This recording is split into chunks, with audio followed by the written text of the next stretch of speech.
চট্টগ্রামের কর্ণফুলী নদীতে বিমান বাহিনীর প্রশিক্ষণ বিমান বিধ্বস্ত হয়ে নিহত স্কোয়াড্রন লিডার আসিম জাওয়াদ রিফাতের তৃতীয় জানাজা শেষে রাষ্ট্রীয় মর্যাদায় দাফন করা হয়েছে।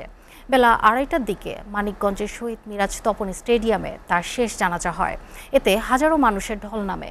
মানিকগঞ্জ প্রতিনিধি হাসান ফয়জির প্রতিবেদন।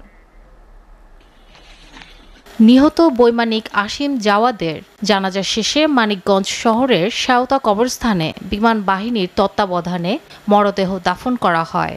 এর আগে ঢাকায় দ্বিতীয় জানাজা পর বিমান বাহিনীর হেলিকপ্টারে মরদেহ এনে মানিকগঞ্জের শহীদ তপন মিরাজ স্টেডিয়ামে রাখা হয়। নিহত পাইলট আসিম ছিল মিশুক মানুষ।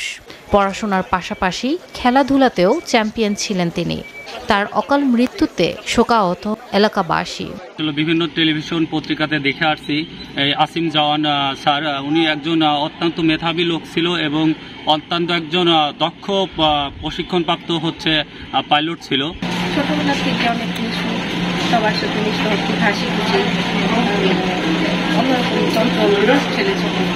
আসিম জাওয়াদের মৃত্যু আসলে অপূরণীয় দেশের জন্য, জাতির জন্য,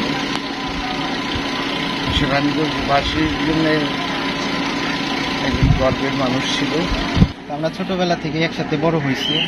ও যখন ও ক্যান পাবলিকে পড়তো সবার, আর ছোটবেলা থেকে ও খুব মেধাবী ছিল আর খেলাধুলায় প্রচুর ভালো ছিল। সে খেলাধুলায় অনেক নাম করছিল। আর দ্বিতীয় অর্থে সে ছোটবেলা থেকে স্বপ্ন ছিল যে বিমান বাহিনীতে যাবে।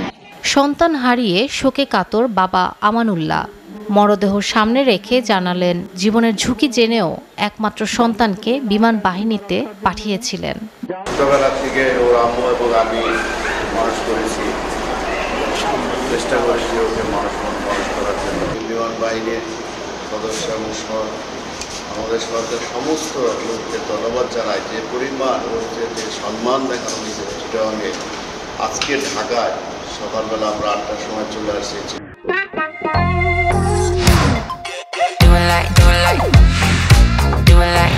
New Amp of the Glam. Available at Herland stores.